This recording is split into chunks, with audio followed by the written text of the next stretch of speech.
رات میں ناخن کاٹنے سے کیا اللہ کے عذاب کا مستحق بن جاتا ہے؟ اگر کوئی شخص رات میں ناخن کاٹتا ہے تو کیا اللہ تبارک و تعالیٰ اپنا عذاب مسلط کر دیتے ہیں؟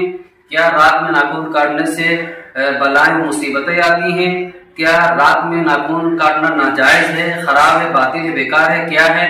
اس حوالے سے قرآن و حدیث میں کیا فرمان ہے؟ تو آپ کو معلوم ہو جانا چاہیے کہ اللہ کے نبی صلی اللہ علیہ وسلم نے رات میں ناخن کاٹنے سے منع نہیں فرمایا ہے۔ فرمایا یہ ہے کہ اگر آپ کو ضرورت پڑ جائے تو ناخن کاٹ سکتے ہیں، کیونکہ ناخن کے اندر گندگی بیٹھ جاتی ہے، اور جب بڑے ہو جائیں تو اس کو کاٹ دیجیے گا۔ اور ناخن کاٹنا یہ ایک نیکی کی علامت ہے، اس کے کاٹنے سے ثواب ملتا ہے۔ اگر اس کو نہیں کاٹیں گے، گندگی بھری ہوئی ہوگی، اسی سے آپ کھانا نوش فرمائیں گے تو وہ گندگی پیٹ میں جائے گی، اس سے بیماری پیدا ہو جائے گی۔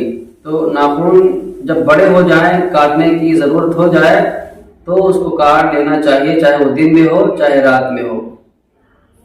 ہارون رشید نے امام یوسف رحمۃ اللہ علیہ سے پوچھا کہ حضرت رات میں ناخن کاٹ سکتے ہیں کہ نہیں؟ تو حضرت نے یہی فرمایا کہ ہاں، بلا کراہت رات میں ناخن کاٹ سکتے ہیں۔ حدیث و قرآن و صحابہ کی زندگی سے کوئی ممانعت نہیں ہے، منع نہیں کیا ہے، کاٹ سکتے، ضرورت پڑے تو رات میں دن میں ناخن کاٹ سکتے ہیں۔ اور یہ بھی فرمایا کہ ناخن کاٹنا ایک نیکی ہے، نیکی کی طرف جلدی بڑھنا چاہیے، ثواب کو حاصل کرنے میں جلدی قدم اٹھانا چاہیے۔